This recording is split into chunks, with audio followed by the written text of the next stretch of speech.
Ondas de Impacto. Onde o silêncio fala, nós ouvimos.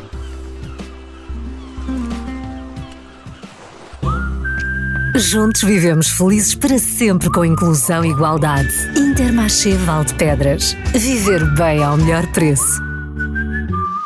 Bem-vindos a mais um Ondas de Impacto, o podcast onde mergulhamos a fundo em temas que mexem com o coração da sociedade. E hoje temos connosco alguém que fala com a alma, mas também com os pés bem assentos na terra.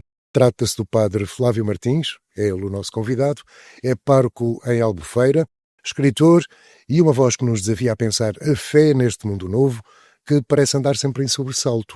E é mesmo disso que vamos falar. A Igreja e o mundo contemporâneo, a inclusão, a guerra, a fome e o Natal que se aproxima. Padre Flávio, muito bem-vindo ao Ondas de Impacto. E antes de mergulharmos nas grandes ondas do mundo moderno, conte-me lá um bocadinho sobre o seu percurso de Albufeira para a Diocese, da paróquia ao Palavras no Silêncio. Ok. Bom, É muita coisa logo. É muita coisa e são muitos temas, não é? Mas a gente vai conseguir lá chegar. Antes de mais, muito obrigado pelo convite, por estar aqui convosco, conhecer-vos e conhecer também este lugar e também o trabalho que fazem, porque já também fiz algum trabalho de investigação para conhecer, não é? A instituição. E acima de tudo, eu sou natural do Algarve, não é? Eu sou natural de Monte Gordo, Concelho de Vila Real de Santo António. Gente fina. É. Uau. Entrei no seminário com 21 anos, já tinha feito uma carreira na arbitragem no futebol do Onça. Como é que se passa de árbitro É verdade, a padre? Mantive-me sempre Caramba. católico, acólito, Guardou o e apito? praticava, tenho apito, bandeiras, cartões, equipamento, tenho muita coisa guardada ainda, não é?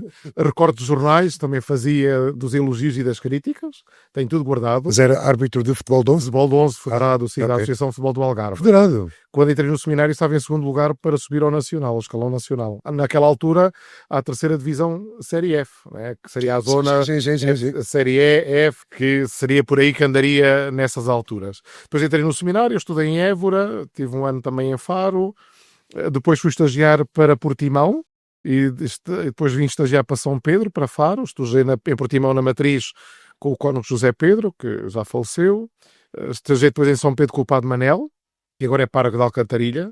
Depois fui nomeado pároco de Martilhão, Cachopo e Vaqueiros. Foi as minhas 3 primeiras paróquias. Mas deixe-me lá perguntar, Sim. que panca foi essa? Eu vou deixar de ser árbitro e vou ser padre. Não, sabe? Não é estranho, não é? É muito estranho. São dois mundos completamente diferentes, não é? Sim, muito. Atendendo que a Cada vez mais. mundo é um mundo com algumas tentações materiais, não é? É. Mas sabe, foi sempre algo que pairou sempre no meu coração esta questão. Ok. Se poderia ser padre ou não, porque não eu, não é? E depois de alguns encontros, de conversas com o pároco, conversas com outras pessoas também, Claro. tomei a decisão. E depois eu sou muito, levo muito tempo a ponderar. Mas quando eu tomo uma decisão, seja sim ou seja não, Vai em frente. ela só tomada. Ok. E como aprendi com um ex-soldado da GNR, um comandante, ele dizia, melhor uma decisão mal tomada do que não tomada nenhuma, não é? Nenhuma, E, exatamente. portanto, a decisão foi tomada assim. E informei a minha equipa de arbitragem nos Açores, após um jogo, terminámos o jogo e eu informei-os que ia deixar a arbitragem e iria ingressar no seminário. E os meus colegas já desconfiavam. Poderia acontecer ou não. Mas havia ali... Daria indícios, certamente. Sim, porque, repare, muitas vezes eu pedia dispensa de jogos por alguma atividade na Diocese ou o que fosse, não é? Por esse motivo. E então foi assim. Fui descobrindo pouco e pouco e chegámos lá, não é? Com a ajuda de catequistas também, tudo isso. E então depois tomei posse das paróquias de Martilhão de Vaqueiros, tive aí 2 anos, um ano sozinho, depois outro ano com outro colega, depois vim para as paróquias de Tavira, comecei com São Tiago e Santa Maria, depois passei para Santa Maria, São Tiago, Santa Cabanas de Tavira, Conceição, depois ainda juntou Santa Luzia, não é? Que era uma capelania, mas sim, foi já na parte final. E depois vim para Albufeira e estou cá há 9 anos. Já cá está há uns tempos. 9 anos. Pois é. Parece que comecei ontem. Parece que me cheguei cá ontem. Padre Flávio, vivemos tempos em que tudo parece andar à velocidade da luz, não é? Tecnologia, política, valores. A Igreja, com a sua longa tradição, como é que se adapta a este novo mundo? Esse é um trabalho que é feito contínuo, não é? Para já, a Igreja mantém uma continuidade daquilo que é a sua tradição, não é? Mas procura, no mundo de hoje, dar as respostas que o mundo também procura com base naquilo que ela acredita, com base naquilo que ela sabe, com base naquilo que é a sua história, com base naquilo que é a sua experiência. No fundo, a Igreja está no mundo para ser testemunha, sal e luz e fermento com aquilo que ela é. Ou seja, a Igreja nunca se vai poder tornar uma Igreja, vou dizer assim, contemporânea, moderna, Sim. igual, porque Impossível. senão deixava de fazer sentido. Ela é exatamente por ser diferente e por ter uma resposta diferente que outros no mundo possam dar também. É capaz da coisa bater nesta próxima questão. Sim. Há quem diga que as pessoas se estão a afastar da Igreja, mas será que se estão a afastar de Deus ou da instituição? Isso aí já quem se afasta poderia responder, não é? Eu penso que para uns poderá ser um tempo em que as pessoas se afastam, ou também poderemos olhar para isso como um tempo de purificação. Como é que é essa? Explico. Porque quando nós decidimos, ou quando nós assumimos que somos cristãos, católicos neste caso, nós assumimos tudo aquilo que a Igreja ensina. É óbvio que eu posso ter alguma discordância com o meu pai ou com a minha mãe. Claro. Mas eu não deixo de ir à casa deles só por causa disso. Sim. Se eu deixo de ir à casa deles porque eu discordo disto ou daquilo, então significa que eu não a conheço bem. Neste caso, a casa onde eu quis crescer, e afasto-me só porque sim. Claro, atenção, poderá haver aqui algumas situações muito particulares que possam ter levado ao afastamento por outros motivos. Eu não ponho isso, suponho, de alguma da relação com alguém, ou mesmo com algum sacerdote, posso ter provocado algum afastamento. Isso é possível, porque somos humanos. É? Que houve alguns. Exatamente, e houve alguns que saíram por causa do padre A, B ou C, ou o que fosse. Por causa de Deus, ou que se afasta de Deus ou da Igreja, enquanto Igreja, não instituição em si, estrutura. Exato. A Igreja são as pessoas. Não... Eu aprendi com a minha avó sempre esta frase. Quando eu ia para o seminário, a minha avó dizia-me sempre: filho, aconteça o que aconteça, nunca abandones a Igreja. E, portanto, às vezes a gente gosta mais, gosta menos, concorda mais, concorda menos, sofre mais, sofre menos, mas permanece na Igreja. Porque tem que haver uma raiz de fundo, um aprofundamento do meu ser Igreja também. Se não houver isto, à mínima tempestade, posso-me afastar. Porque estou a falar de coisas assim muito gerais, até. Sim. Vamos lá voltar nesta conversa. O tema da inclusão é central aqui, no Ondas de Impacto, e também na missão da Apex, é claro. A Igreja tem sido, ao longo da história, uma força de acolhimento, mas também por vezes de exclusão. Como é que a fé pode ser hoje uma ponte e não um muro? Vamos lá ver. A Igreja sempre e continuará sempre a ser um lugar onde todos são acolhidos. Já dizia o Papa, todos. Sim. Toda a vida a Igreja tem feito isto. Acolhe, aliás, vamos ver aqui o exemplo de que estávamos a falar antes da gravação. Eu estava-me a lembrar de um santo, São João de Deus, que em Granada, ele foi o precursor dos hospitais psiquiátricos. Porque quando ele conheceu a realidade dos hospitais psiquiátricos... Sim, que era horrível. Era horrível. Sim. E ele deu uma nova visão. E ele começou a tratar de maneira diferente aquelas pessoas. Essa eu não sabia. Sim. Vamos lá ver, eu tenho que aprender a mitra, tenho que estudar a história de São João de Deus. Ora bem. A gente troca a aprender, não é? Trocamos aqui informações. E nesse aspecto, vamos falar deste caso aqui, dessas pessoas, a Igreja sempre as cuidou e sempre as tratou como os mais importantes. Mas ao Padre Flávio, houve uma altura em que, por exemplo, alguém com deficiência era pela Igreja afastado e chamado até do demónio. Possivelmente, em algumas situações, isso possa ter acontecido. Sim, aconteceu. Sim, nós vivemos tempos em também que as doenças são consideradas castigo. Sim, não é? Sim. Era exatamente o que a Igreja considerava, que um doente mental era castigado, estava a ser castigado, tinha como tal que ser afastado. Exatamente, mas isso foi um período. Agora, atualmente, não é assim. Claro. Sabemos que há instituições, até ligadas à Igreja, que realizam esse trabalho. Portanto, a Igreja é um lugar de acolhimento. Eu, por acaso, antes de vir para aqui, estava a falar com alguém sobre esta questão e essa pessoa dizia que, de facto, às vezes, também se calhar podem não procurar tanto a Igreja porque pensam que nós não temos capacidade para. E eu digo, bom, mas se vierem procurar, a gente tem que arranjar forma dessas pessoas serem acolhidas e serem tratadas como têm que ser, como aos outros, mas numa dimensão diferente, como é óbvio, não é? Um exemplo. Eu gosto muito de falar de exemplos, que assim é muito mais para a gente entender-se. Vamos falar da catequese. Se me aparece um miúdo com deficiência, é óbvio que eu não tenho uma catequista pronta para aquela resposta. Mas isso vai-me obrigar a ter que procurar uma resposta. Vai procurar uma resposta, claro. Porque a primeira forma é acolhê-lo, e é acolhido. Mas temos que o ajudar a que o seu acolhimento se torne depois uma realidade. Porque ele não pode ter o mesmo acompanhamento que outros. porque não é possível, não é? Mas isso sim, procuramos fazer. É uma das coisas que terá que ser feita, por exemplo, no que toca à empregabilidade de pessoas com deficiência. Sim. Não é só dar-lhes emprego, é dar-lhes emprego e acompanhá-la. Exatamente. Porque senão vai tudo por água abaixo. Sim. Não é? Eu, quando fui presidente de uma instituição de solidariedade social, de um lar, para ser mais dito, havia um programa que nós tínhamos com a inclusão de pessoas, ou faziam estágio. Nós, aliás, até trabalhávamos ao lado da Fundação Irene Rolo, que era colada casa com casa, não é? E alguns faziam lá estágio e outros trabalhavam com aqueles contratos que eram possíveis fazer, né, na altura, e eles trabalhavam e eram acompanhados pela encarregada para avaliar, e depois ela fazia o relatório para também os técnicos saber como é que poderia melhorar ou não. Por exemplo, tivemos uma situação também onde nós trabalhámos lá na instituição com a Câmara Municipal de então, e com uma senhora que se deu a casa com essa função, tirámos uma pessoa da rua, colocámos-la em casa, a viver dignamente, mas as técnicas do município tinham que lá ir. Aconteceu que uma vez eu passei e ele já estava a pedir outra vez. Eu disse, ou tu levantas do chão, ou acabas-te, ou eu vou fazer queixa já, vou avisar o município.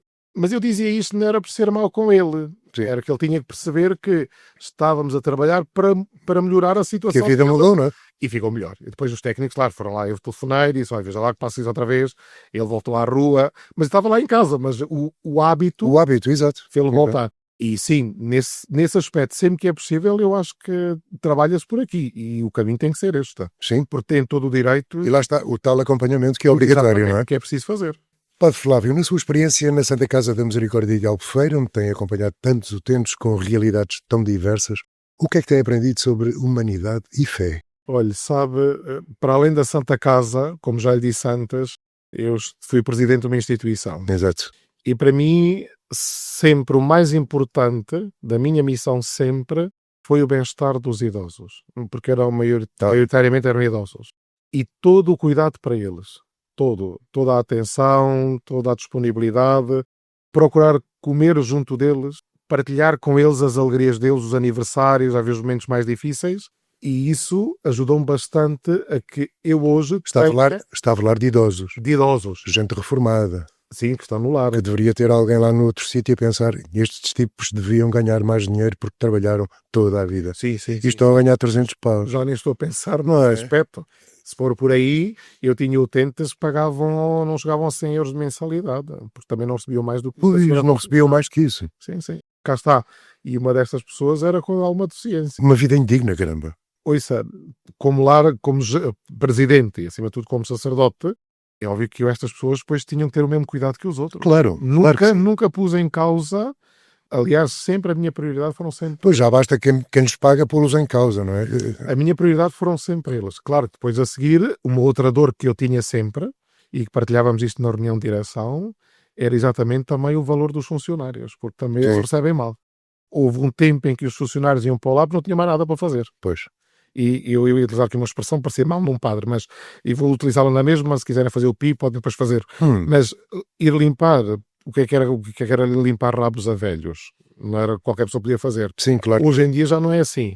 Já tem outro tipo de formação, têm acompanhamento, têm vão tendo cursos, e isso é muito bom até para os humanizar. Sim. E eu sempre chamei a atenção e sempre disse que estávamos a falar de pessoas, claro, e nunca de números nem de valores. Ora bem. E, portanto, o meu trabalho sempre junto dos idosos foi sempre este, procurar, a nível da fé também, ou seja, saber que eles têm tradições, têm hábitos, tinham costumes, e procurar estar presente deles e partilhar com eles. E aprender deles, olhar para eles, e sabe o que se aprende deles, às vezes a gente não consegue exprimir. Porque quando eu gosto muito de estar assim, vir a visitar, mas quando eu vou visitar os idosos aos lares, e porque trabalhei tantos anos com eles, para mim é uma alegria imensa. Então, uma alegria imensa. Estar com eles, simplesmente conversar com eles, brincar com eles, sorrir, celebrar a missa com eles, falar-lhes de Deus, dar-lhes alguma esperança, trazer-lhes um pouco do céu também ali. É um momento único, é um momento mesmo único, porque eles são verdadeiramente um tesouro que a sociedade tem e não sabe dar valor. Pois. E não sabe dar valor. Porque quando estas pessoas morrerem, nós perdemos uma riqueza enorme. Padre Flávio, nós estamos a envelhecer tão depressa. É verdade, é verdade. Este país está a envelhecer tanto. Muito. Um dia destes andamos todos aí de bengala, a levar bengaladas. Muito, porque não temos crianças a nascer, não é? Sim. Esse é outro problema. Caramba. Temos uma diferença... Padre Flávio, eu peço desculpa, ainda há pouco falávamos disso antes do Padre Flávio chegar. Fazer filhos neste mundo. Por favor, para onde é que isto vai? Para onde é que isto vai? Sim. O problema já não é agora. Padre Flávio, o senhor está a assistir a esta coisa do COP? Mais ou menos. Pronto, por alto. Mas sabe do que se trata, claro. Sei. Os principais poluidores e sacaninhas não estão lá. Sim. E vamos fazer filhos por aqui. Vamos pô-los onde? Que herança é que lhes deixamos? Não há de pensar um pouco nisto? Sim. Mas repare, aqui a questão da natalidade é uma questão muito... Eu acho que estes temas são todos muito profundos. Sim, são. Isto já vem de trás, não é de agora. E depois houve aqui uma certa também educação que se passou também. Porque eu lembro há anos, quando vinha uma vez no carro a ouvir a rádio, eu estava a ouvir alguém que me diz que estava a falar sobre essa questão da taxa de natalidade. Até fui buscar o texto na altura, copiei e pus na minha página de Facebook, não é? Porque achei muito interessante, porque dizia exatamente isso. Não se deixou de fazer filhos, vou dizer assim, nestes termos muito práticos, não se deixou de fazer filhos quando entramos em crise. Deixou-se fazer filhos quando estávamos bem. E agora é que estamos a sentir a ausência, né? Por isso não há funcionários para isto, não há funcionários para aquilo. Muitos emigraram, é verdade, mas também não há crianças. Pois não. Não vai haver muitos médicos, não vai haver muitos enfermeiros. Se nós sentimos a falta nos padres, sentem tudo o resto também. As últimas crianças, ou a grande parte das crianças que nasceram em Portugal não eram portugueses, eram filhos de imigrantes, não é? Estrangeiras já. Exato. Sim, isso é uma realidade com que nos estamos a confrontar. E que seria aqui mudar um bocadinho o bico ao prego, não é? Eu não posso... Parece mal ser um celibatário a estar a falar disto, não é? Mas ser aqui mudar um bocadinho o bico ao prego. E procurar incentivar as famílias a que pudessem não ter medo de ser pais nem serem... Não será fácil. Não é fácil, sabe? Não é fácil. Mas repare, no tempo dos nossos avós também não era fácil, eles tinham muitos filhos. Muitos. Não havia televisão. Mas o conceito de sim, mas sabe, mais importante é que o conceito de família era diferente. Sim. E hoje não há tanto este conceito. Isto era um bocado exagerado por vezes, não? Pronto, podemos sempre arranjar aqui vantagens e desvantagens, não é? 13 filhos. Mas eu penso que não pode ser só pela questão das dificuldades. Sim. Há que aqui, ser pai e ser mãe hoje, amar é sempre um risco. E ter a vontade de gerar vida é um risco, mas vale a pena correr esse risco. Sim. Quando nós vemos um pai e uma mãe com filhos, gente, apesar de todo o cansaço, todo o trabalho, a gente vê-os felizes, porque os filhos são a felicidade. Alguns, claro. Eu falo sempre de uma forma geral, não é? Padre Flávio, vivemos em... Lá está, voltamos à história. Vivemos em tempos de conflito e desigualdades. Sim. Ponto final. Há guerras que nos entram pela televisão e outras, a fome, a solidão, a exclusão, que passam despercebidas. A gente só conhece o principal. Onde é que entra Deus nisto tudo? Olha, sabe, Deus entra naqueles que rapidamente se dispõem e predispõem a ir em socorro e auxiliar aqueles que necessitam. Deus criou-nos com uma liberdade. Deus criou-nos livres. Para o homem escolher sempre o bem, mas o homem tendencialmente escolhe sempre o mal. Mas há aqui uma questão também do pecado original, né? Há aqui uma ferida que acompanha o homem, que é uma inclinação permanente para o mal. Por isso diz São Paulo: o bem que eu quero eu não faço, mas o mal que eu não quero é o que me sai sempre, não é? E isto é preciso contar. E Deus aqui, se perguntássemos assim, Deus gostaria que houvesse estas guerras, ou esta fome, esta exclusão? Certamente que não. Mas o homem tem a liberdade e ele pode decidir sim ou não. E aqui Deus não vai interferir nessa liberdade, porque deixou-nos livres. Sim. Porque o amor faz isto. Deus ama-nos, mas deixou-nos livres, porque depois as consequências das nossas escolhas recairão sobre nós. Infelizmente, recai depois também sobre outros. Mas isso é a consequência do nosso pecado também. Mas depois há o outro lado, há o crente que diz: como é que tu aguentas isto? Como é que tu deixas que isto aconteça, meu Deus? Mas caramba, se nos deu livre-arbítrio, isto não pode ser para um lado e para o outro, não é ping-pong. Não. Mas... Sim, mas repara, da mesma forma que eu me questiono porque é que Deus permite isto, eu também devo questionar porque é que o homem é capaz disto.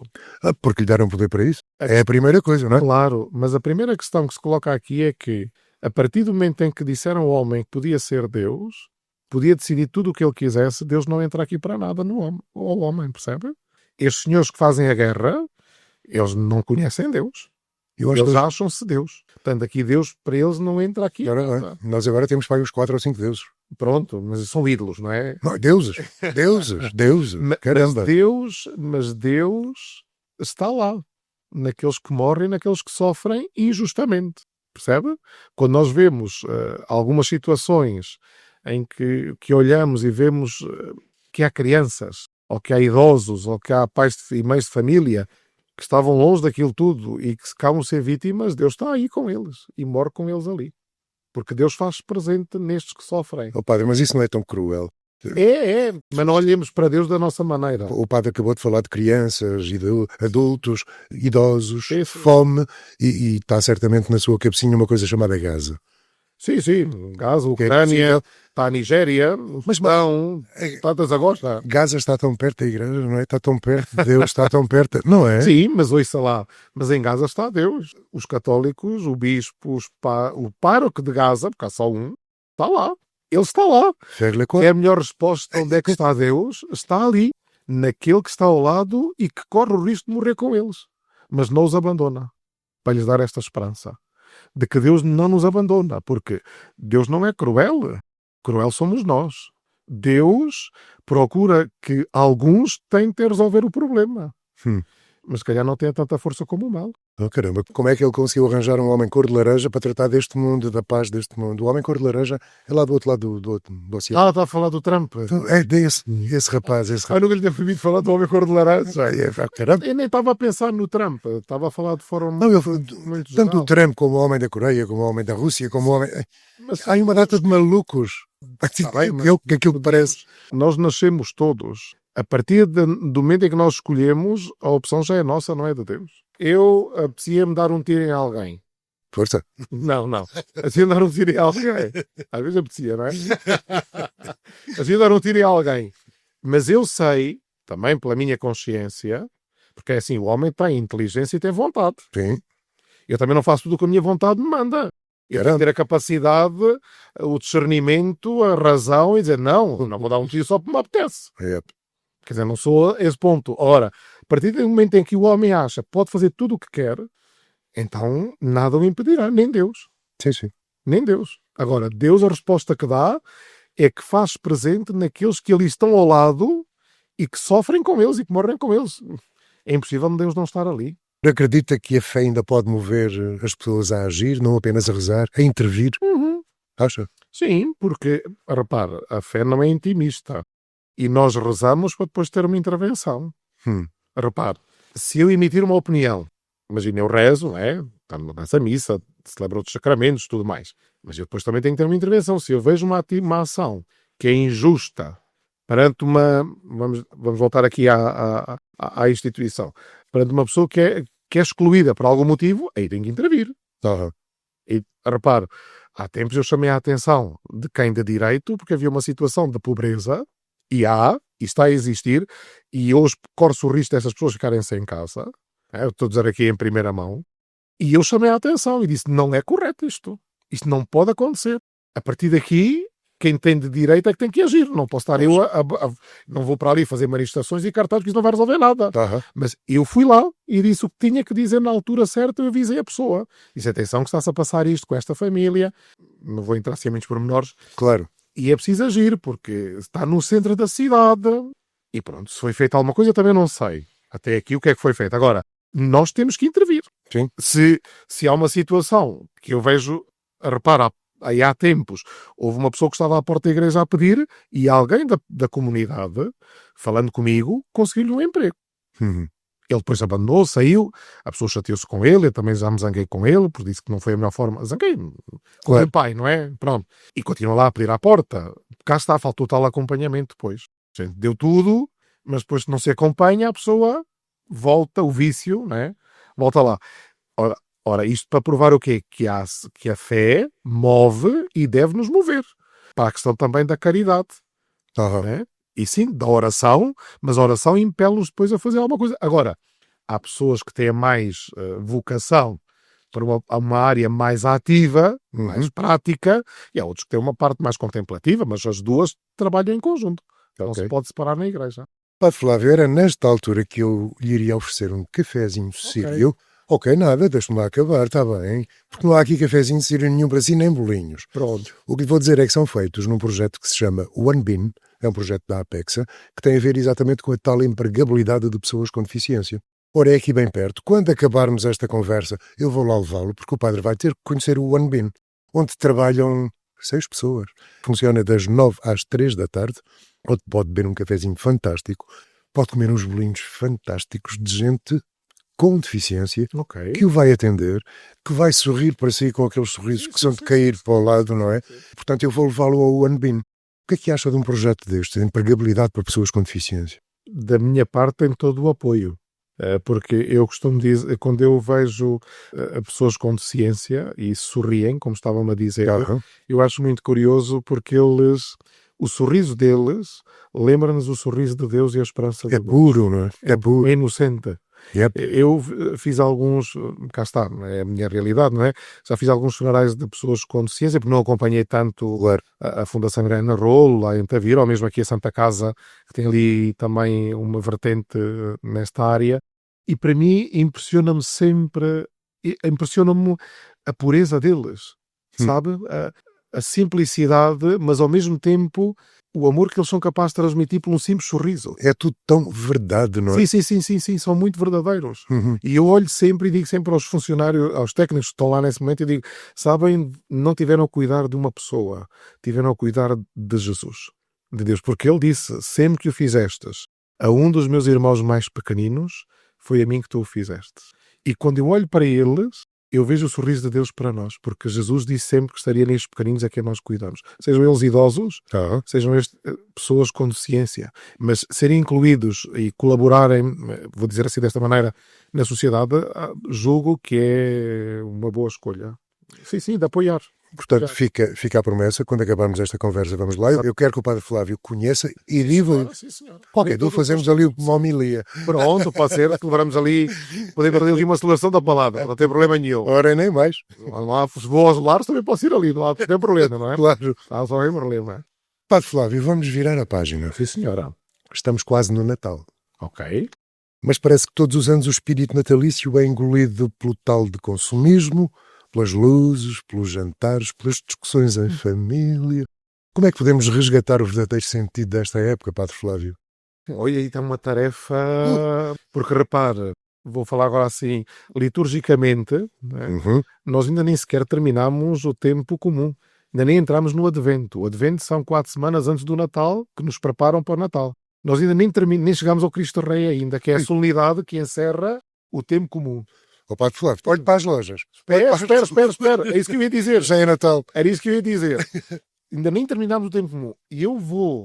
Ainda agora fui ali passo a publicidade, ao modelo, e olhei e eu disse, o Natal desvirtuou-se de tal maneira daquilo que era o seu centro, que é o nascimento de Jesus, e transformou-se apenas e só numa festa de consumismo, numa festa materialista, em que, no fundo, marca o ritmo da vida das pessoas. Porque, repare, acaba o Natal, as pessoas vão começar a investir no Ano Novo. Acaba o Ano Novo, as pessoas vão investir na festa, no Dia dos Namorados. Tudo é negócio. Eu estou a falar a nível material, comercial. Acaba o Dia dos Namorados, vão começar a pensar na Páscoa. No Carnaval. O Carnaval, ainda falta o Carnaval, tem razão. Ora bem. Depois vão pensar já nos festivais de verão. E marcaram, a sociedade marcou o ritmo assim no consumo.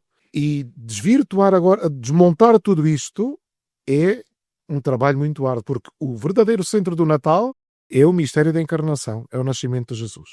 É aí onde ele está. Naquela criança que nasce, naquele Deus que se faz criança, que nasce, aí está o verdadeiro Natal, está aí. Deixa-me ter aqui um apartezinho, se calhar com alguma ironia. Essa história das prendas não terá sido induzida pelos tais 3 reis magos, esses malandros? Poderá ter sido, não é? É capaz de ter. Não sei. Essa questão das prendas eu já não sei muito bem a origem. Mas repare, se calhar até podíamos ver, eu até podia fazer aqui uma outra leitura, que é, nós partilhamos as prendas uns com os outros, porque uma prenda maior foi partilhada connosco. Foi Deus ter vindo ao nosso mundo. E nesse sentido, como Deus amou-nos assim, então nós partilhamos a prenda, deveria ser um sinal de amor para com aquela pessoa. Eu ofereço-te isto como reflexo do meu amor por ti. E eu penso que isto acabou por se perder. Porque hoje há esta troca de prendas, mas perde-se um bocadinho esta dimensão. Padre, é tudo menos isso. Sim, exatamente. E depois centra-se tudo. Eu costumo brincar muito com as senhoras lá, com as pessoas na paróquia, não é? Na missa, quando vão chegando à altura do Natal, e dizem, bom, não esqueçam que agora vem o Natal, mas não se lembrem-se que o Natal não é o bacalhau, não é a couve-flor, não é o peru, o bacalhau é Jesus, não é? O Natal é Jesus. Portanto, vamos lá cuidar de preparar bem o Natal, de ter o presépio em casa, porque se não formos educando assim, perde-se. E, por exemplo, os nossos miúdos, a nossa cultura perdeu-se, não é? Deixou-se cocalizar, vou dizer assim, por causa do Pai Natal, por causa da Coca-Cola. Esse malandro. Porque o Pai Natal não fazia parte da nossa cultura. Repara, se for aqui ao lado, eu sei que vão dizer que eu sou realmente espanhol. O Halloween também não fazia. Bom, não vamos entrar por aí. Não vamos entrar em temas muito polémicos. Mas repara, se a gente vai aqui ao lado, a Espanha, né? Vamos dizer agora que eu sou muito tendencioso, mas eu gosto muito da vez da Espanha. Se o senhor for agora a Sevilha, antes do Natal, vai ver uma feira onde vendem presépios, imagens de presépios. Sim. Mas sabe o que é que me chama mais a atenção? É a ilusão, como eles dizem, porque é o entusiasmo, a alegria, o sonho dos miúdos, das crianças, a montarem os seus presépios, a comprarem as pecinhas, levar para casa, a montarem os seus beléns, como eles dizem, né? Que é o presépio. E nós não vemos isso aqui. Perdemos isto. E não há recuperar esta dimensão, era o mais importante. Mas já tivemos isso em Portugal? De montar presépios, eu penso que sim. Nos mercados vendiam-se aqueles presépios até com aquela fanfarra, é tudo, com a igreja, aqueles bonecos. Não me digo que nunca viu esse boneco. E no mercado de Cancela eu via à venda aquela fanfarra e os bonequinhos. Mas eu penso que o presépio está a ganhar nova força. E aí presépios fantásticos. Muito bonitos. Aí presépios e os nossos bombeiros de Albufeira têm sempre o seu presépio visitado e vale a pena sempre visitar, não é? Faço agora a publicidade. Mas eu penso que estão-se a recuperar, mas ainda é preciso recuperar mais e, acima de tudo, educar as crianças de que o Natal não é o Pai Natal. O Natal é Jesus. Quem nos traz o verdadeiro presente é Cristo, não é o velhote das barbas. E o Padre Flávio acha que esse Natal, o Natal que temos agora não é um Natal lordeiro, não é? Ouvimos falar de famílias que se juntam e que, enfim, não é bem um ajuntamento, é um desajuntamento. Às vezes acontece, não é? Está tão longe assim o tal amor de que se fala tanto e que é preciso e é tapado com consumismos, com isto, aquilo. Em alguns casos poderá ser isso, ou seja, em alguns casos pode, mais do que tapar, eu penso que pode-se viver numa certa alienação. Acho que é isso, não é? É preferível, ia dizer uma coisa, é melhor não dizer que fica mal num padre. Mas ainda que seja assim ondas de choque, melhor não, ou ainda de impacto, não é? De impacto, não vou dizer. Essa é uma avaliação, pois que cada um terá que fazer, não é? Da sua família. Mas eu penso que o juntar-nos em casa, o confraternizar, já seria uma expressão de amor. Agora, se de facto não há ali muita sinceridade, ou se é só para parecer bem, ou para dar uma imagem, é melhor não fazer. Ou então que se resolvam antes problemas antes do Natal. Porque o Natal também é uma época para que nos possamos reconciliar. Mas há aí uma outra coisa, vamos rir outra vez um bocadinho também. Antigamente as pessoas juntavam a família no Natal, 20, 25 e tal, falavam, discutiam. Hoje olham para o telemóvel.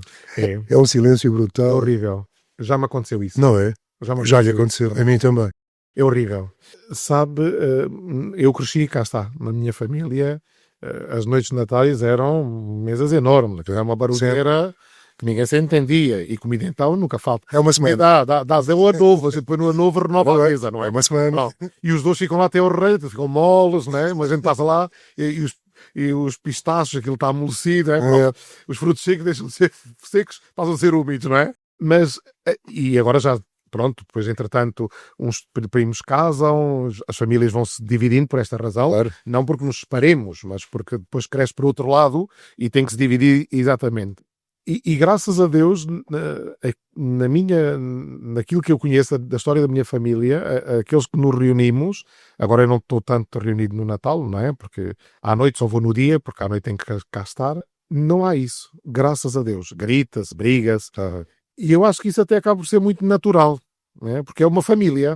Não são a inteligência artificial, nem são, como eu costumo dizer, não estão ali robôs. Não é? As pessoas conversam, discutem, fala-se de tudo e de mais alguma coisa e vai-se comendo. Mas isso é natural, é sadio. Agora, se outras discussões que entram e que destroem, que causam desagrado, essas sim deveriam ser evitáveis. Parecem ajustes de contas. Sim, exatamente. Agora, também estar numa mesa para não conversar e estar ao telemóvel, é melhor comer sozinho. Eu já não estou a falar durante a hora do jantar, mas depois do jantar, tudo sentado à espera da meia-noite para as prendas, Sim, aí é que entra o É telemóvel. horrível, é horrível, Yep. é horrível. Porque a mesa não tem que acabar. Podia-se prolongar, e aqueles que participam na Missa do Galo prolongam até à Missa do Galo, depois vão à Missa do Galo e ainda voltam para a mesa, não é? Porque o objetivo é este, é que estar juntos à volta da mesa. Padre Flávio, a Missa do Galo ainda é aquela enchente tipo Estádio da Luz? Sabe, que quando eu cá cheguei era uma hora mais cedo, era às 10h30, e eu fiquei um bocado chocado. Era muito cedo. Muito cedo e pouca gente. Claro. Eu depois mudei para a meia-noite. Já toda a gente comeu. Está a igreja cheia. Sim, a Missa do Galo mantém a tradição. E no dia de Natal igual. No dia de Natal igual. A igreja Cheia. repleta. Graças a Deus, não é? Mal ou bem estão lá. Isso é muito importante. Padre Flávio, estamos a falar de uma altura natalícia, portanto, é natural que tenha a igreja cheia. É assim nos outros dias? É assim ao longo do ano? Sim, sabe. A igreja está a encher? Na minha paróquia, daquilo que eu conheço, nós temos aqui uma realidade. Nós estamos numa zona turística. Sim. Pronto. É bom ou é mau? A igreja, por um lado é bom, por outro lado tem as suas vantagens e tem as suas desvantagens. Sim. Eu acho que é muito bom em alguns aspectos, noutros seriam evitáveis, mas pronto, seria para outro podcast, a gente pode vir falar sobre o turismo. Mas Já tem turistas na igreja? tenho, sim. A igreja está aberta, repare, eu tenho as igrejas abertas todo o dia. Eles percebem o que o padre diz? Alguns não. Alguns percebem, outros não. Pois. Mas estão Se lá. a gente também for lá, eles também falam estrangeiro e a gente não percebe, não é? Faz-me lembrar o outro que dizia, sabe, dizia que tinha que ir aprender inglês. Um turista chegou ao pé de dois compadres, não é? Eles estavam a conversar e pediu uma informação e eles tentaram explicar em português. E nada, ninguém se entendia. Então um dos compadres disse, sabe, o compadre, acho que vou ter que ir aprender inglês. Ele disse, então para quê? Então para falar. E ele disse, não sei para quê, porque ele também sabe falar inglês e não se rascou, não é? Mas o que lhe ia dizer era isto. Na igreja matriz, o centro, é a parte mais velha da cidade, Sim. quando quebra o verão, nota-se uma quebra. Não é muito, não é? Mas eu noto uma diferença na Assembleia. Há mais estrangeiros. Ah, Sim. olha. Irlandeses, ou ingleses, alguns ingleses, sim. Ou até mesmo alguns alemães e polacos também se vão encontrando. Quando voltamos à Páscoa, isso na igreja matriz, entre a Páscoa e novembro, agora dezembro, a igreja está sempre praticamente cheia. É? Por causa do turismo. O centro. Ah, ok. O centro. Porque se depois, entre dezembro e a Páscoa, nota-se uma certa diminuição. Não é muito. Não digo que seja mas há ali uma quebra. Não é? Um 20% cai um bocadinho. Mas mantém mesmo... A Assembleia está composta. Mas eu noto logo... Também se estiver a chover, nota-se logo a diferença. Claro. Pronto. Até na bola, não é? Mas se formos ao centro... Exatamente. Se formos ao centro pastoral do Beato Vicente, nunca noto diferença... Claro, a não ser que haja uma atividade de miúdos da catequese. Noto diferença no Natal e na Páscoa. Porque as pessoas saem para fora. Mas não noto grande diferença ali. Está praticamente sempre cheio. Porque ali está, no fundo, está o termómetro da paróquia. Porque a maioria das pessoas, por causa do estacionamento, vai lá. Pois. Os outros que moram mais perto dali vão ali. Houve, após o Covid, um certo afastamento, mas agora não penso que haja assim uma grande quebra. Até pelo que, e voltamos aqui a outro tema, os brasileiros Sim. que estão cá e que estão a chegar, integram-se nas comunidades. Sim, que são muitos, não é? E que são muitos, sim. E aí sim, por exemplo, os Olhos d'Água é outra realidade. Sim. Os Olhos d'Água no verão têm sempre muita gente e agora diminui muito. Claro. Às vezes vou lá, brinco e costumo dizer, bom, hoje é quase dia de semana, não é? Que é o sábado à tarde, cá menos gente, mas é mesmo assim, faz parte mesmo da... Como é que foi a pandemia para si? Para a sua zona de influência? Eu vou tentar ser o mais politicamente correto, porque às vezes eu costumo ser politicamente incorreto. A pandemia, quando chegou, nós não sabíamos o que era, de facto. Sim. Não é? Andámos todos aos Mas papéis. penso, e aqui o meu bispo sabe, os meus colegas também sabem, e muita gente que me ouve sabe, eu julgo que a igreja cometeu um erro muito grande na pandemia. Diga. Foi ter fechado as igrejas. Porque nem em tempos de guerra nós fechamos as igrejas. E nesta altura da pandemia, nós fomos os primeiros a dizer que não havia esperança, que não havia céu. Porque mandámos fechar as portas. Fecharem as portas do céu, não é? Sim. Porque era nesta altura que as pessoas precisavam mais de ir lá rezar. Mas, padres também não podiam sair para lá ir, não é? Quem? As pessoas não podiam sair de casa para lá ir. Está bem, mas... A não ser que tivessem um cãozinho. Exatamente. Lembra-se do cãozinho. Mas sabe, na pandemia eu ia caminhar, porque a gente ia caminhar, e eu ia fazer funerais, ia caminhar, e eu via pessoas mais velhas na rua, numa certa zona. E eu pensava assim, aqui confesso o meu pecado, eu usava assim. Isso, que raio, quer dizer, nós estamos em casa fechados para nos contaminar. E eles são os maus que andam na rua, andamos a estragar isto. Pronto, pensava assim, a brincar e a sério. Mas penso que aí a igreja falhou ao ter fechado as portas. Não devia ter fechado as portas. Deveríamos ter tomado as medidas que tomámos depois, do distanciamento, como queriam, do álcool gel, como se usou, das máscaras, mas nunca devíamos ter fechado a igreja. E isso foi um sofrimento. Quando eu percebi o que estávamos a fazer, sabe, logo foi assim uma coisa, fomos todos apanhados. Mas, Padre Flávio, deixa-me perguntar, não foi em Portugal que fecharam as igrejas? As igrejas Não, estou a falar em todo o lado. Em todo o lado, ok. Repare, eu tinha nesse domingo, quando isto tudo começou, havia a procissão do Senhor dos Passos, eu contactei, porque nós fomos informados que estava já em Portimão alguns casos. Alguns casos, sim. E então, sem saber o que é que a gente estava a tratar, liguei na altura, até falei com o comandante dos bombeiros, o comandante Abel Zua. O Abel Zua, sim. E falei depois também com o município, já não me recordo provavelmente se foi com a vereadora Cláudia, se foi com alguém, para tentarmos ver se a gente mantinha ou não. E a opinião deles foi, de facto, suspender, como não sabia bem o que era. E a aglomerar muita gente, era melhor prevenir. E nessa altura eu cancelei a procissão.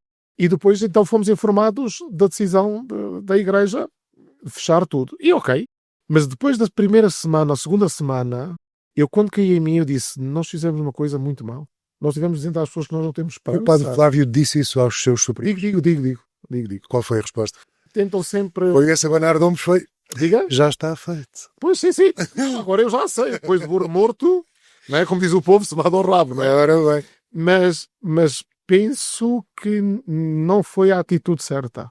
Porque nós dissemos às pessoas que o mais importante era esta vida. E há que cuidá-la, protegê-la. Mas para nós o importante é o céu. E nós dissemos às pessoas que não havia esperança. Se nós morrêssemos, acabava tudo. No fundo foi isso que dissemos. Por isso vamos fechar as portas para nos salvarmos todos. Não, quem nos salva é Deus. E as pessoas precisavam de ter a porta aberta para ter um pouco de esperança. Sabe? E vou-lhe contar, deixe-me só dizer as duas coisas.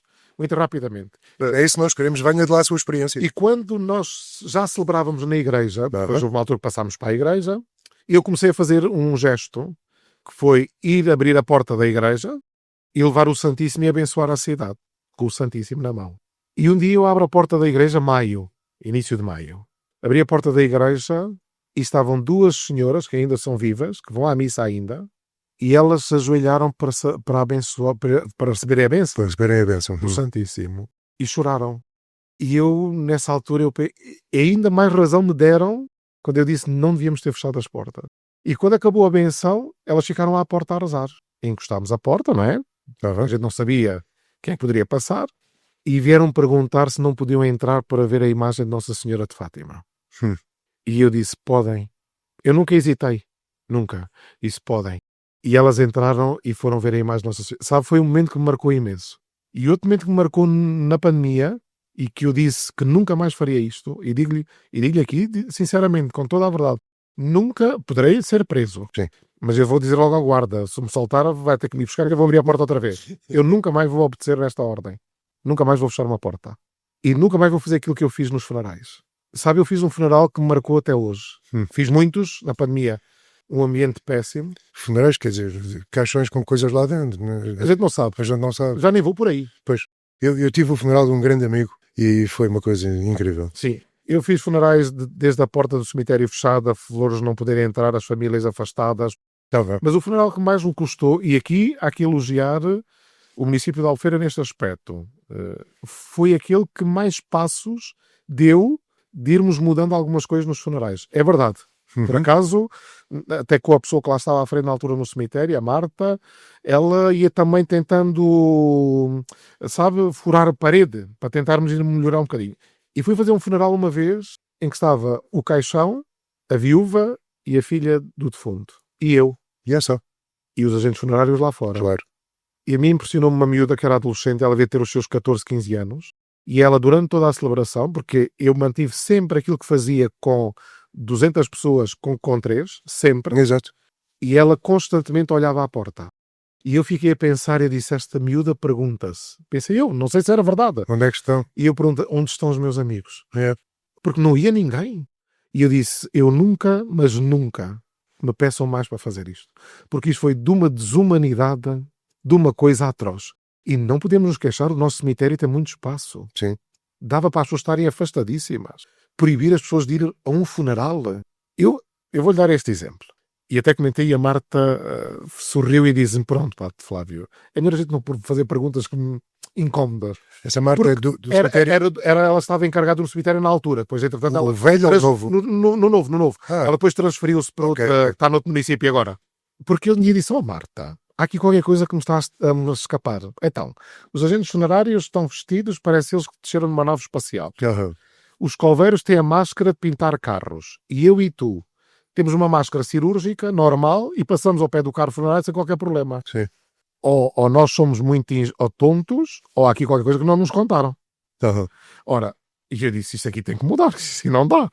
E a partir daí ela disse, pronto, não faça perguntas que a gente não pode responder. Pois. E então, mas digo-lhe, estes dois momentos, entre outros, marcaram-me imensamente. E a pandemia foi muito dura vivê-la assim. Ter que fazer coisas por computador foi horrível, simplesmente. Padre Flávio sentiu que alguns dos seus fregueses Sim, vem da paróquia freguesa. Sim.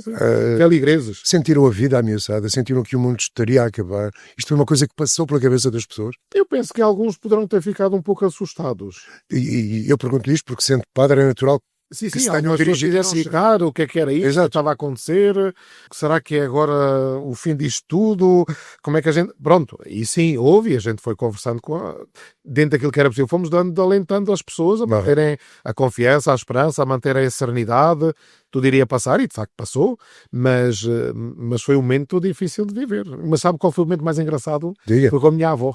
Então. Eu, ao fim de 3 meses, fui a casa. Já não ia à casa, porque a minha mãe e o meu pai na altura ainda era vivo. Toda a gente dizia, mas vá para cá, para os pais. Disse, não vou. É aqui que eu tenho que estar. Porque eu não sei quem precisa de mim. Eu não posso andar para baixo e para cima. Se eu tiver que morrer aqui, pois eu morro aqui, não é? Foi sempre a minha ideia. Aliás, eu sempre disse na Santa Casa, que se houvesse algum idoso para levar a Santa Unção, que me chamassem, que não tivessem medo. Que eu não tinha problemas nenhums com isso. Não tinha nenhum problema, porque a minha missão era essa. Se fosse necessário lá ir e contrair, se tivesse que contrair, eu contraía. Não tinha problemas nenhums com isso. Porque, numa primeira palavra, foi isso que o Senhor nos disse, numa reunião. Que nós poderíamos correr riscos como corriam os médicos. Porque nós estamos na linha da frente também. Mas, entretanto, passado estes meses todos, fui a casa e cheguei ao pé da minha avó. Conheceram-no? Sim. Porque eu fazia videochamada de vez em quando com a minha mãe, não é? Eu me lembro dizia da minha avó, fazia também e tal. Estou a brincar. Sim, não, sem problema nenhum, até à vontade. E então, quando chegar a minha avó, a mãe da minha mãe, a minha avó materna, eu cumprimentei e tal, e não lhe dei nenhum beijo. Cá está. Pois, não sabia, eu também não sabia como é que ia ser a reação. A minha vontade era dar. E ela disse, dá um beijo à avó. Eu disse, avó. E ela disse, podes dar o beijo à avó. Eu prefiro morrer com um beijo dos meus netos do que morrer sem os beijos dos meus netos. Foi o que ela me disse. Diz, não tenhas medo nenhum. E então depois eu perguntei desse e disse, então avó, agora pode-se dizer que já ninguém é preso. Disse, avó, então como é que viveu este tempo? Ela disse, olha, normal. A avó de manhã saía para a porta da frente, não é? Punha a máscara, fazia o mandado. À tarde sentávamos as vizinhas todas cá atrás, sem máscara, conversando umas com as outras. E eu disse, pronto, aqui está, quem sabe viver, não é? Quem sabe sobreviver nesses tempos. Mas pronto, foi um momento assim mais liberto, mais livre que tive no Covid. Mas aqueles 2 momentos que lhe disse antes, sim, foram muito sérios e penso que aí desumanizaram-nos totalmente, porque o Covid, ao contrário do que nos queriam fazer acreditar, não nos aproximaram mais. Era aí que eu ia chegar. Nós ouvimos durante aquele tempo, vai tudo ficar bem, foi a frase mais ouvida durante. Passavam carros na rua a dizer isso. Tudo treta. Lembra-se? Treta completa, vamos ficar todos melhores, não ficamos. Parecia o Ministério, agora vou ser mauzinho, parecia o Ministério da Propaganda do Hitler. Exato. Eles tinham um grande Ministério de Propaganda, sim, chegaram longe, do passar, tudo bem, parecia tal e qual o Ministério de Propaganda. Não ficámos melhor. Não. Afastámos-nos cada vez mais. E muita gente afastou-se da igreja também, nessa altura. Sim. Muita gente deixou de fazer atividades, ainda hoje há pessoas que sofrem um bocadinho com isto, não é? Sim. Esta coisa do... Sim, ficou marca. E mesmo naquela altura desumanizou-nos, afastámos, não éramos capazes.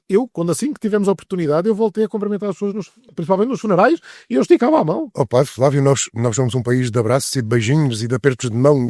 Exatamente. E de repente não se pode tocar em ninguém. Foi desumano. Isto é desumano, não é? Foi desumano. E vou-lhes dizer outra coisa, que pode chocar, mas como estamos numa coisa de impacto, num podcast de impacto, e aquilo que fizeram aos idosos não se faz. Qual é a parte ficarem fechados dentro... Isolá-los. Eles não são prisioneiros. Pois. Já basta ter horário. Ainda ontem alguém comentava comigo, já bastava ter horário de visita, não é? Nós prendemos os idosos. Conhecendo os idosos como eu conheço, porque fui presidente de uma instituição, eu até lhe diria isto. Se lhes fôssemos perguntar se eles dariam a vida para salvar a família, eles preferiam ter dado a vida do que ter ficado preso Do que ficar preso. no lar.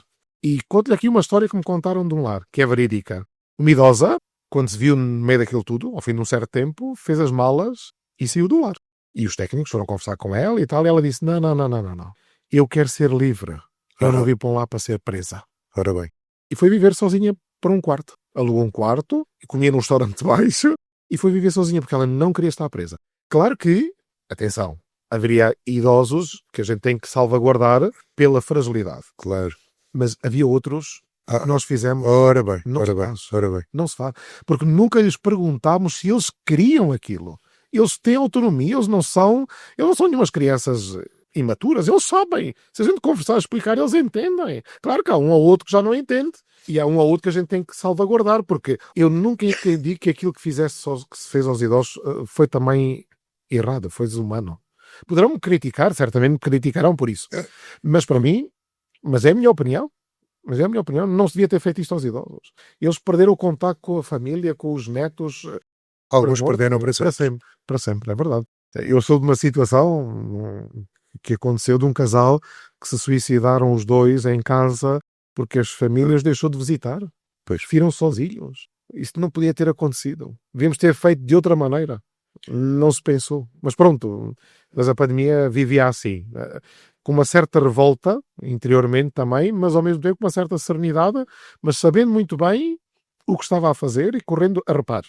Uma das coisas que, e vou dizer aqui, porque toda a gente sabe, e fui criticado e falado em toda a diocese por isto, eu fui um dos padres, não fui o único, mas foi aquele que dei sempre a cara, porque eu não gosto muito às vezes de ficar escondido, que dei a comunhão na boca, quando estava proibido.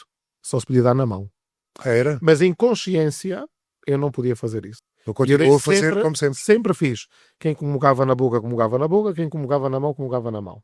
Quando eram as missas campais, porque criámos missas campais, e até criei uns guarda-sóis para saberem distinguir, por causa que havia os mais sensíveis, vou dizer assim, para terem a comunhão na mão num lado e a comunhão na boca no outro. Porque tive situações muito duras, muito difíceis, de pessoas de fora, turistas, que vieram cá, porque os de cá entenderam muito bem.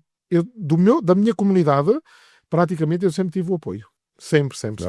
Mais ou menos concordando mais ou concordando menos, mas sempre, nunca vi na parte deles, expliquei sempre tudo o que ia fazer, porque é que fazia, e eles entenderam sempre muito bem. E quando ia substituir os meus colegas, nunca impus, sempre fiz como eles faziam, ao contrário deles. Quando vinham cá, impunham e faziam questão de frisar que eu estava a fazer de maneira diferente dos outros. Mas a mim pouco me importa. Já passou e muita coisa me veio dar razão. Esperemos que não volte. Não, certamente que não. Mas não vai, Flávio. Certamente não volto. Certamente não volto. Com certeza. Covid não. Mas vai-se chamar outra coisa. O Covid não. Mas também agora já passou e em algumas coisas eu vi que não errei, que estava certo e, portanto, estou muito tranquilo enquanto a isso. Pá, Flávio, estamos quase a acabar. Sim, senhor. Vamos lá transportar isto para o outro lado. O que é que Padre Flávio acha que aconteceria se Jesus Cristo viesse agora à Terra? Se Jesus Cristo chegasse agora seria o dia do juízo e seria... Fugia 5 minutos depois, não? Não havia tempo para fugir, Não. Se Jesus viesse agora, pois tentaria fazer o mesmo que fez antes. Vamos falar que viria naquele contexto, não é? Bem, deviam ser alguns 10 milhões a lavar as mãos, não?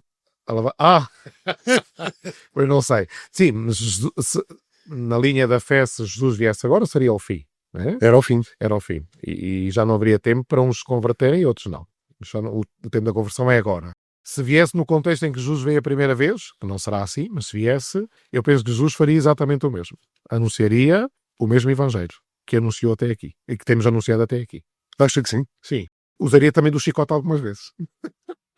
Porque o nosso Senhor também usou do chicote. Eu acho que ele devia trazer chicotes com força. Sim. Nesta altura, então, por favor. Não precisa mesmo de... Olha, lembra-se daquele episódio que lhe contei, não é? Da Santana, a ir assim vai do com um chicote. É verdade. Foi a primeira... Padre Flávio, a sério. Eu não queria falar disto, mas tenho que falar. Foi a primeira coisa que eu me lembrei assim que eu olhei para a sua cara. Estávamos na inauguração de um grande hipermercado aí. É verdade. E foi quando eu o conheci. Sim, sim, E sim. lhe fui dizer, tu não viu aquele rapaz com o pirilau à mostra ali em frente à igreja, era por trás, era pela frente. E depois ouço um padre Flávio que diz, eu não vi o gajo que foi correr atrás dele com um pau, era eu. Sim. E se eu tivesse apanhado, dava-lhe assim uma galgada. Não o apanhou. Não. Ele fugiu, mas liguei e depois também liguei à autoridade. A autoridade ali com a vereadora na altura. Mas sim, tinha que defender aquilo que era o meu espaço. A igreja de Santa Ana. E era de dia, caramba. Sim. Era pleno dia, eram 3 da tarde. 3 da tarde, Já vê, exatamente. aqui não é violência. Aqui é defender aquilo que está atrás de mim. E aquilo é parvoeira completa. Não, totalmente. E verdadeira. Eu estava no café à frente a tirar A ver, fotografia. exatamente. Eu já me aconteceu, noutra zona, olha, na minha terra, em Monte Gordo, estar com os jovens, para aí uns 100 e tal mil jovens, estava a fazer uma via sacra, com 2 motos da GNR à frente. De repente vemos vir um estrangeiro, né, como nós dizemos no Algarve, o inglês, O inglês. Algarve tudo é inglês, É tudo em... seja de onde for, vinha a correr nu. Quando ele viu os pirilampos da GNR, deu meia volta, e já não precisei correr, que a GNR foi atrás dele, não é? E foi tratado do caso. E, portanto, estas situações não são pontuais, infelizmente. Ou não foram, eram pontuais e tornaram-se, calhar, às vezes habituais. Mais habituais. Mas é preciso aqui, às vezes, tomar uma decisão assim, defender o nosso espaço. Tem que ser assim, não é? Mas foi. Depois dá vontade de rir, não é? Mas na altura deu pensão, não é? Não, na altura foi complicado. Eu ri-me quando o padre me disse, era eu que ia atrás deles o pau. Eu não tinha um pau maior. Padre Flávio, mesmo a acabar agora, e já lhe disse que eu vou ter que o levar ao One Bin, nem que seja para tomar um cafezinho. Sim. Voltamos ao Natal, estamos quase no Natal, estamos aquela época do amor, embora seja uma grande treta, se calhar vale a pena continuar a lembrar que existe amor, que existe compreensão, vale a pena, que existe tudo isso, não é? Sabe, o Natal, A sua mensagem de Natal, o Natal é a forma de Deus continuar-nos a dizer que é possível o amor. Explique lá essa. Sabe, sempre que nós celebramos o Natal, nós celebramos o nascimento de Jesus. E nasce para nós a redenção, a salvação. E se nasce a salvação, significa que Deus continua-nos a amar. E Deus continua a acreditar que é possível que nos amemos. E por isso o seu Filho volta. E por isso é que nós celebramos este amor novamente. E por isso, quando nós celebramos o Natal, devemos celebrar que é possível este amor. O amor de Deus, não o nosso amor, que é muito limitado e finito. E por isso eu penso... E muito volátil, não é? Sim, mas eu penso que o Natal continua a ser aquele momento, aquela época do ano, aliás, tem sempre muito mais luzes, não é? Mais brilhante, que a todos nos faz sempre regressar um pouco à infância, né? Àquela nostalgia, àquele recordar dos jantares, das folhosas, dos fritos, dos presentes. E isso é bom, mas o Natal deve nos fazer, sobretudo, ir ao presépio. E por isso aquilo que eu gostaria de deixar nesta mensagem, como Natal, como final, seria exatamente que cada família, se pudesse, cada instituição, pudesse fazer o seu presépio em casa, num lugar central, visível, e que todos os dias, até o Natal, durante o Natal, possa lá ir. E aí receber a esperança, a fé e o amor que Jesus nos veio trazer. Deixa-me lá pôr aqui um apontamentozinho que agora me veio assim à cabeça. Antigamente era natural termos o Natal, o presépio, a árvore de Natal e o presépio lá embaixo. Os presépios foram desaparecendo da casa das pessoas e ficou apenas a árvore de Natal carregada com aqueles embrulhinhos e as luzinhas, e as bolinhas. E pior que tudo, Padre Flávio, eu entrei no shopping e a árvore de Natal é vermelha. Não, a sério, uma árvore de Natal vermelha gigantesca. Sim. Mas eu penso que tem que partir de cada um de nós, o regressar ao presépio. E a mensagem de Natal seria exatamente esta, seria regressar ao presépio. Porque a resposta, às vezes, até aos nossos problemas pessoais, às nossas situações de dificuldade, de sofrimento, de dor, de angústia, às vezes até de desespero, está aí, no presépio. Porque Deus faz criança para poder caber nos nossos braços e no nosso coração. Deus que é tão grande, tão imenso, no seu amor, na sua bondade, na sua misericórdia e na sua justiça, mas Deus fez pequenino para caber no meu coração e nas minhas mãos. Senão não cabia. E isso é que é a beleza do Natal. Olhar para Deus e dizer, como diz um cântico do Padre Zé Pedro, que era algarvio, ele diz, nunca houve em toda a terra um tão grande pequenino. Olhar para ali e dizer, como é que tão pequenino ele é tão grande. Ok. Está bem? Pois que voltemos ao presépio, à beleza, ao encanto e, acima de tudo, à espiritualidade e ao mistério do presépio. Com todas as figuras, possamos lá colocar os magos, os pastores, o São José, a Virgem Maria, o Menino Jesus, o burrinho e a vaca. Vão morrer outra vez, é que já fizeram aí uma reposição de um presépio onde já não está a vaca. Isso é incorreto. Mas era uma data de transformações no presépio, sabe disso, não sabe? Sim, mas isso é... Que não havia vaquinhas ali, que não havia... Esse presépio não... Este tipo de presépio já não lhes vejo beleza nenhuma, porque a beleza é Deus. Ok. Tá bom? Padre Flávio, foi um enorme prazer tê-lo aqui connosco. Obrigado pela partilha, pela serenidade e por nos lembrar que a fé não é um refúgio, pode ser mesmo uma força transformadora, certo? Sim. E a todos os que nos ouvem, que este Natal seja a tal oportunidade de abrir as portas, ouvir mais, julgar menos e incluir sempre. Se gostaram deste episódio, partilhem-no, por favor. Sigam-nos nas redes sociais da Apex e em inclusão.pt. Até à próxima, no próximo Ondas de Impacto. E, Padre Flávio, venha comigo, vamos ao One Bin. Ok, muito obrigado mais uma vez pelo convite e até à próxima, se Deus quiser. Então vamos tomar café. Sim, senhora. Neste episódio destacamos alguns pensamentos. A Igreja sempre e continuará sempre a ser um lugar onde todos são acolhidos. Já dizia o Papa, todos. Sim. Toda a vida a Igreja tem feito isto. Acolhe, aliás, a ver aqui o exemplo de que estávamos a falar antes da gravação.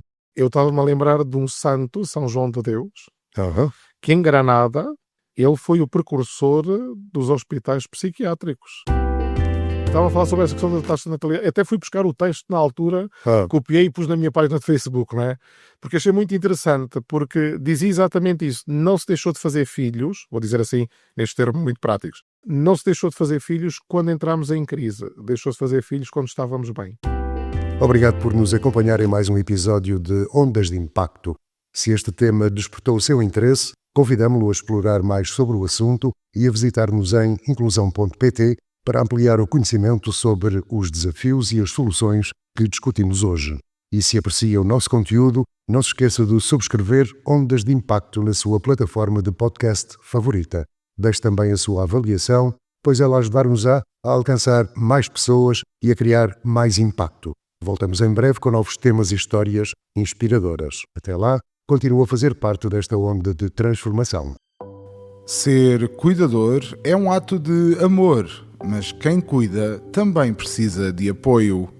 O projeto WeCare da Apexa está aqui para ajudar. Capacite-se, fortaleça a sua rede de suporte e melhore a sua qualidade de vida, porque cuidar de si é o primeiro passo para cuidar de quem mais ama. Saiba mais em wecare.pt. Cuidadores também merecem cuidado.